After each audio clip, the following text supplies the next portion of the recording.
Hello friends, मैं वैशाली स्वागत करती हूँ आप सभी का आपके अपने प्लेटफॉर्म एग्जाम जंक्शन पे। और जैसा कि आपके लिए अभी का मोस्ट इम्पोर्टेंट टॉपिक बना हुआ है सीटेट दिसंबर 2023, क्योंकि आपको मैं रिकॉर्डेड वीडियो आपके लिए एक बना चुकी हूँ कि आपका जो नोटिस आया था आपको खुद पता होगा कि इस बार जो अभी सीटेट का रिसेंटली रिजल्ट आया है उसमें आप मैक्सिमम बच्चे जो हैं वो फेल हो गए हैं, है ना। सिर्फ 8% रिजल्ट जो था वो पेपर सेकंड का था और 24% जो था वो सी टेट यहाँ पर पेपर फर्स्ट का रिजल्ट था। तो यानी बहुत ही ज्यादा संख्या में बच्चे फेल हो गए और बहुत ज्यादा परेशान भी है कि अब वो आगे जो शिक्षक भर्ती हैं उसमें नहीं बैठ पाएंगे। तो उनके लिए सभी के लिए सी टेट दिसंबर 2023 मोस्ट इम्पॉर्टेंट आपके लिए है।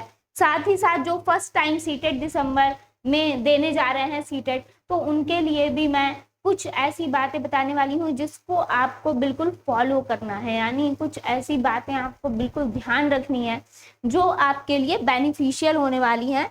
तो अब अगर हम बात करेंगे यहाँ पर सीटेट की, तो आपका सीटेट का देखिए जो फेल होने का इधर रीजन था तो वो बहुत सारे हो सकते हैं, है ना। क्योंकि इधर आपका पहले था कि ऑफलाइन मोड आपका पेपर एकदम से हो गया, पहले था कि सीबीटी मोड होगा, फिर हुआ आपका कि ऑफलाइन होगा। क्लियर। तो ये आपका दिक्कत थी, तो इस वजह से ऐसा हुआ आपका कि यहाँ पर थोड़ा सा बच्चे कंफ्यूज हुए। फिर उसके बाद क्या हुआ, बीएड वर्सेस बीटीसी चलने लगा, उसमें बच्चा कंफ्यूज हुआ कि हम पेपर वन दे, बीएड वाले तो इसी दुविधा में रहे कि पेपर वन दें कि पेपर टू दें। तो यहाँ पर अब आपका जो है सीटेट दिसंबर, उसमें ऑल ओवर चीजें क्लियर हैं आपको। अब आपको क्या चीजें ध्यान रखनी है, अब आपको ध्यान रखनी है सबसे पहले आपको ये पता होना चाहिए कि आपको आखिर पढ़ना क्या है ना। सीटेट पेपर फर्स्ट की अगर हम बात करेंगे तो यहाँ पर सीटेट की अगर हम पेपर फर्स्ट की बात करें तो आपके कौन कौन से सब्जेक्ट्स आते हैं। यहाँ पर सीडीपी आपको मिलेगा, इंग्लिश मिलेगा, है ना, हिंदी मिलेगा, इंग्लिश मिलेगा, हिंदी मिलेगा, और साथ ही साथ आपको इंग्लिश के साथ अगर जो संस्कृत लेते हैं उनको संस्कृत देना पड़ेगा। क्लियर। साथ ही साथ यहाँ पर आपको ईवीएस मिलेगा और साथ ही साथ यहाँ पर आपको क्या मिल जाएगा, मैथ्स मिल जाएगा। इतना क्लियर है सभी को, इतना क्लियर सभी को। तो ये आपके जो 5 हैं ये कितने के होंगे, 150 मार्क्स के होंगे और 150 क्वेश्चंस 150 मार्क्स। यहाँ पर सभी आपके कितने आएंगे, 30 मार्क्स के आएंगे। सभी कितने, 30 मार्क्स से आपके पूछे जाएंगे। तो अगर हम यहाँ पर बात करेंगे, यहाँ पर अगर हम बात करें कि अब हमें करना क्या है, क्योंकि ये तो आपका है 2.5 घंटा आपको मिलने वाला है, 2.5 घंटा आपको मिलेगा, ऑफलाइन आपका पेपर होगा। तो यहाँ पर अब आपकी रणनीति क्या होनी चाहिए, किस तरीके से आपको सीटेट की तैयारी करनी चाहिए। अभी जो फेल हो गए हैं जितने भी छात्र, तो उनके लिए जो आपने अब देखा होगा ना कि कितना आपका जो पास हुए हैं या फेल हुए हैं, तो आपने देखा होगा कि आखिर आपका पेपर किस लेवल का आया है ना। बहुत सारे बच्चे कह रहे थे कि लेवल अप आया है, लेवल बिल्कुल थोड़ा सा सीटेट में बढ़ाया गया है। तो अब आप लोगों को भी अपना लेवल जो है स्तर बढ़ाना पड़ेगा।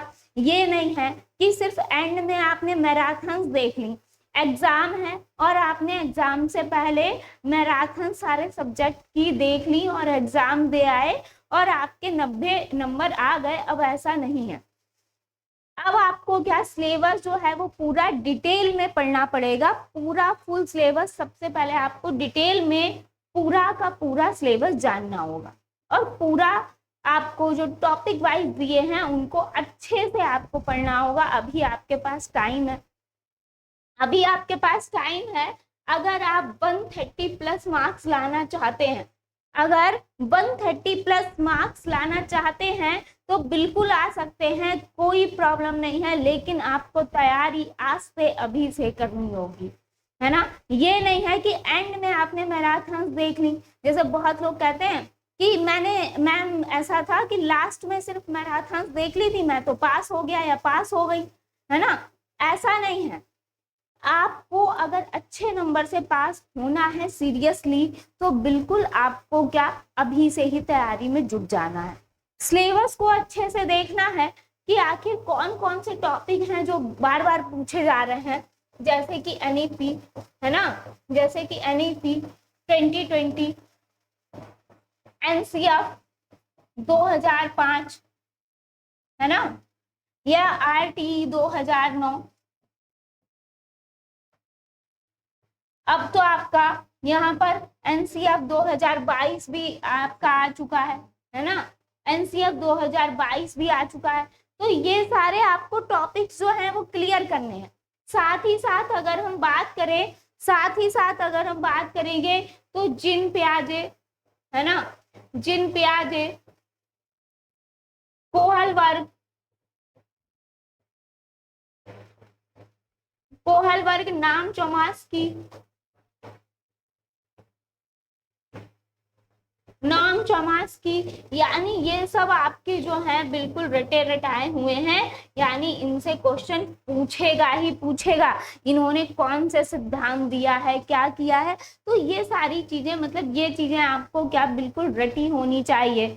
साथ ही साथ अगर हम बात करें बुद्धि से रिलेटेड क्वेश्चन, समाज से रिलेटेड क्वेश्चन है ना, आपकी शिक्षा से रिलेटेड क्वेश्चन आपके सीडीपी में पूछता ही है, तो वो आपको ओवरऑल सिलेबस दे ही दिया गया है कि आपको उसमें से क्या क्या आपको टॉपिक जो है वो तैयार करने हैं। और ये सिर्फ आपको पढ़ने की जरूरत है अच्छे से, है ना, कि आखिर बताया क्या गया है, आखिर बताया गया है, इस हिसाब से पढ़ने की जरूरत है। तो ये आपको पढ़ना ही है। नेक्स्ट अगर हम बात करेंगे, अगर हम बात करें ईवीएस, ईवीएस में अगर हम बात करें तो 6 to 8 की आप एनसीईआरटी, यानी 6 to 8 आप एनसीईआरटी कवर कर लीजिए। अगर 6 to 8 एनसीईआरटी आपने कवर कर ली तो आपका ईवीएस का एग्जाम अच्छा होगा, है ना। 1 to 5, 6 to 8 आपका फुल ईवीएस आपकी तैयार होनी चाहिए, यानी एनसीईआरटी अगर आप सीटेट का पेपर दे रहे हैं तो एनसीईआरटी ही आपके लिए रामबाण है। अगर हम बात करें यहाँ पर साइंस की, है ना, साइंस की बात करें, मैथ्स की बात करें, है ना, साइंस की बात करें, मैथ्स की बात करें, एसएसटी की बात करें, तो आप बिल्कुल एनसीईआरटी प्रेफर करिए, एनसीईआरटी से बिल्कुल पढ़ डालिए, है ना, एनसीईआरटी से बिल्कुल पढ़ डालिए, क्योंकि आपको इधर उधर भागने की जरूरत नहीं है, आता सिर्फ एनसीईआरटी से है, आता सिर्फ एनसीईआरटी से है। और एक चीज और जो सबसे मोस्ट इम्पॉर्टेंट है कि जब भी आप पढ़ने बैठेंगे, जब आप पढ़ने बैठेंगे तो प्रीवियस ईयर्स आपके पास होना चाहिए, है ना। पीवाईक्यू आपके पास, आपकी बुक आपके पास होनी चाहिए, और जो अभी ऑनलाइन हुआ था पेपर उसके आपको जरूर आप बिल्कुल होनी चाहिए, वो सारे जो थे ऑनलाइन मोड के पेपर थे, और जो अभी आपका पेपर हुआ है अब, तो ये सारे आपके प्रीवियस ईयर्स होने चाहिए, और उससे आप क्या करेंगे, एनालिसिस करेंगे कि आखिर आपसे क्वेश्चन क्या पूछ रहा है ना। जैसे अभी आप जो पेपर देके आए हैं 2023 में, उसमें आपको ये पता चला होगा कि आखिर क्वेश्चन किस लेवल के पूछ रहा है, कहाँ से पूछ रहा है। तो इससे क्या आप एक एनालिसिस करेंगे, जिससे आप उसी लेवल से अपनी तैयारी करेंगे, अपने सिलेबस में देखेंगे आखिर जो सीटेट है वो क्वेश्चन ज्यादा से ज्यादा उठाता कहाँ से। तो इतना आपको जरूर देखना है। पीवाईक्यू आपको ले लेना है, आपको ये अच्छी बुक्स कोई ले लेनी है, आप नोट्स ले सकते हैं, अच्छी बुक्स ले सकते हैं, और पीवाईक्यूज आपको बिल्कुल लगाने हैं। अभी आप पहले पीवाईक्यूज लीजिए, कुछ टाइम बाद जब आपका सिलेबस कवर हो जाए तब आप प्रैक्टिस सेट करिए, जब आपका एग्जाम का 1 मंथ हो तब आप प्रैक्टिस सेट पे आ जाइएगा और बिल्कुल अच्छे से करिएगा। लेकिन अभी आपका क्या है कि आपको सिलेबस एकदम बिल्कुल तैयार होना चाहिए और थोड़ा डीप में होना चाहिए, क्योंकि अब जो है सीटेट है वो लेवल अप कर रहा है।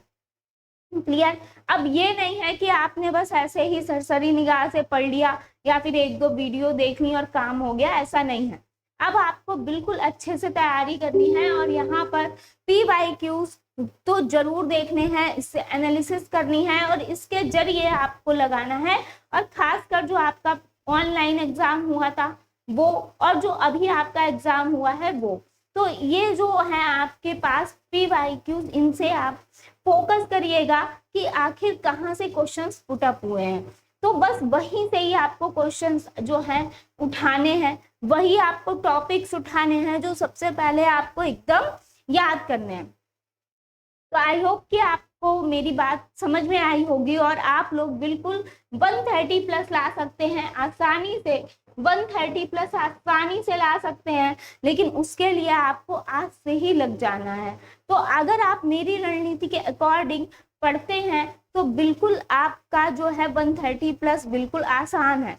लेकिन सबसे पहले आपको PYQs करने हैं, देन उसके बाद PYQs जब आप एक एनालिसिस कर लेंगे उसके बाद आप सिलेबस उठाइए और एकदम अच्छे से उसको कंठस्थ करेंगे। ठीक है, तो आई होप कि आपको समझ में आया होगा। तो जो लोग यहाँ पर मेरे चैनल पर नए हैं, आपको मेरे चैनल के माध्यम से CTET की भी तैयारी कराई जा रही है, तो फटाफट से बिल्कुल चैनल को जरूर सब्सक्राइब कर लीजिएगा, बेल आइकन को प्रेस कर लीजिएगा, क्योंकि आपके रिकॉर्डेड सेशन, लाइव सेशंस आपको सभी मिलने वाले हैं यहाँ पर। तो फटाफट से ज्वाइन कर लीजिए, सब्सक्राइब कर लीजिएगा और बेल आइकन को प्रेस कर लीजिएगा। धन्यवाद।